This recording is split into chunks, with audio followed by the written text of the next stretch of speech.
Hello, welcome back. Today we're going to talk about my October and November wrap-ups. I didn't do a wrap-up in October because honestly I only read 3 books. So we're going to talk about the 3 books that I read in October and then the 4 books that I read in November. In October, the first book that I read was The Hitchcock Hotel by Stephanie Roble, and I have now read, this is my 3rd book by Stephanie Roble, and this one was for the Sleep When I'm Dead book club hosted by my friend Jessie from the channel Reading with Jess, and I will link that discussion and you can go check that out if you've read it and want to hear more about it or want to hear everyone's full reviews and full thoughts. But essentially this is about a Alfred Hitchcock themed bed and breakfast in a college town, and the owner of the bed and breakfast invites all of his college buddies to stay with him that weekend, and he has some sinister things up his sleeve. The ambiance of this was pretty good.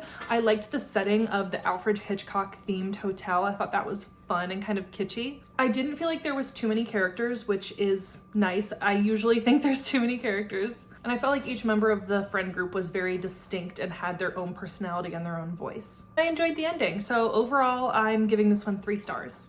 And then I read Ward D by Frida McFadden, and this is about a girl who is in her internship to become a doctor, and one of her clinical rotations is on the psych ward, and it's a night shift. So she's there all night and things go awry. That's all I'm gonna say about it because I feel like that's all you should know going into it, but I really enjoyed it. It was fun, fast-paced.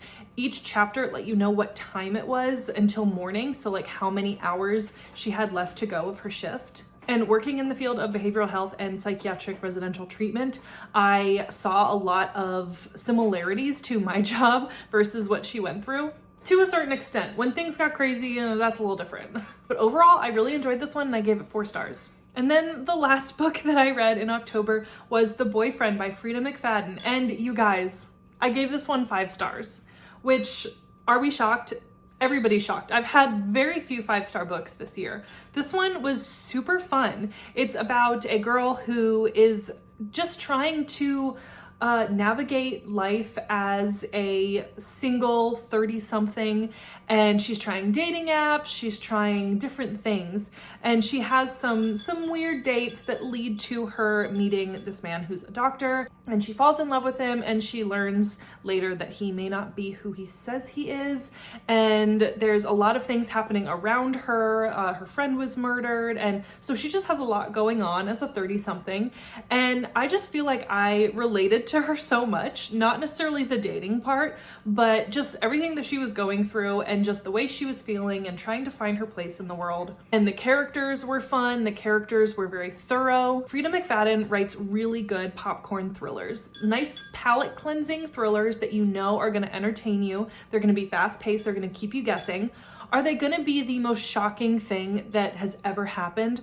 No, but they're just so much fun, and I audibly laughed when I read this. So I'm not fighting it, I'm just giving it 5 stars. And it was also a book of the month book, so I thought that was pretty cool that they picked up Frida McFadden. Hopefully they continue to pick up her books. Okay, and then let's talk about the books that I read in November. I'm not gonna go too much into these because I do have a vlog where I read 2 of the 3 of these books, so I'm just gonna go through it really quickly. The first one was The House of Eve by Sadiqa Johnson. I gave this 4 stars. I really enjoyed it. It's about 2 women in the 1940s that are experiencing motherhood struggles of very different types. Learned a lot about Black history in the 1940s, and I learned a lot about just the state of our country in the 1940s, because this is set in Washington, D.C. And I just truly fell in love with both of the characters in this book, and I just felt like I had so many emotions towards them and I wanted them to get their happy ending. But I think the thing that really brought this from a 3-star to a 4-star for me was the author's note and just hearing her experience and why she wrote this book and why it's so important to her. So I'm not going to say much more than that because I feel like the synopsis isn't very good at describing what it is. And I felt like I went in not really knowing a whole lot about it, and I think that's the way to go. And then my other book that I read in that vlog is also a 4-star book, and it was The Love Elixir of Augusta Stern. And this one was by Linda Cohen Loigman. And this is a book that has a little bit of magical realism, but don't let that scare you. I didn't really realize that going in, and I'm glad, but it's very, very light. So in this one, you have two timelines. You have Augusta in current day, where she has retired from being a pharmacist and she moved to a retirement community in Florida. And then you also have flashbacks to her as a child in the 1920s. And she realizes that somebody that's living at the retirement community where she lives is the man that she was in love with as a teenager. So it is a little bit of a second chance romance, but it's so good and it's so sweet to see these people get their happy ending years later. I learned a lot about Jewish culture in New York during that time. I learned a lot about like kind of the mob things that were happening during that time. It was just so good, and it had a lot of different angles and mysteries, and it just was very enjoyable. And like I said, don't let the little bit of magical realism scare you away, and don't let the historical piece scare you away either, because there is that current day timeline. This was just so sweet and heartwarming, and I feel like this book was like a warm hug, and I'm gonna recommend it to my mom. And there is no spice at all whatsoever, so know that going into it too. And then the third book that I read for Historathon was The Briar Club by Kate Quinn, and this was the group read, and I didn't like it. At the time where I'm filming this, we have not yet done the live show, so maybe my thoughts will change after the live show, but probably not.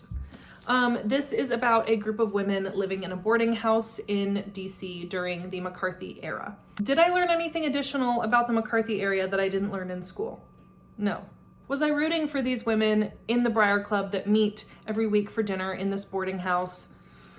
I didn't really care. The chapters were extremely long, and I felt like there was so many people, so many women with different chapters. I was getting them all confused. I couldn't keep everybody straight. And then there were these side characters that we saw just enough for me to think that they were important, but there was too many of them to keep straight. I also think I didn't like the writing style. And then there were these like short snippets in between chapters where the house was literally talking to you. And that was fine, but I feel like I can take or leave that. I just felt like a lot of things I just didn't care.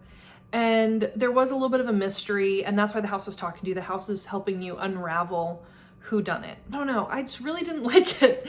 And I think that I might be done with Kate Quinn because I have disliked another book by Kate Quinn and then DNF'd another. So I'm sorry, I know that's a really unpopular opinion, and I know this was in the Goodreads Choice Awards and people have loved it. So if any of the things that I talked about sound interesting to you, I mean, definitely give it a try. It's not for me. And then the last book that I'm gonna talk about is the November pick for Sleep When I'm Dead book club, and it was The Last One at the Wedding by Jason Recollick. And Jessie actually interviewed Jason Recollick for her Patreon. So if you want to become a member of her Patreon, you can see that exclusive author interview, which is so much fun and was such a cool perk to be able to get to see that and hear in his own words about the book and why he wrote it and why it's special to him. But this book is set in kind of more rural Pennsylvania, and it's about a dad who finds out that his daughter is getting married and they've been kind of estranged for a couple of years, so he's trying really hard. And he's just like your typical blue-collar worker dad, and I just loved this character so much.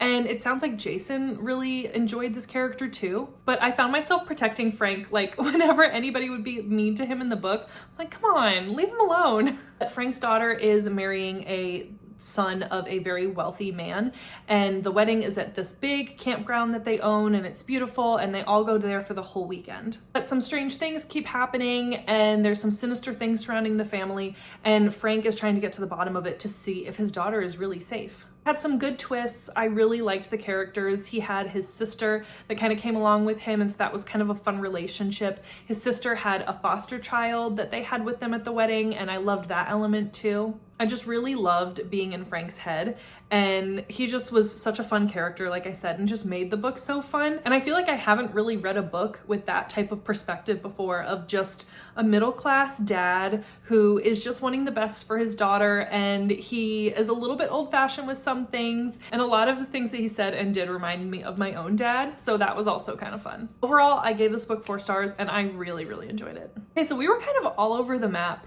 in October and November with everything from 2 stars up to 5 stars. So much for watching. Please hit that subscribe button so that you don't miss any of my Vlogmas videos. Make sure to check out my TikTok because I'm unboxing a bunch of different advent calendars over there.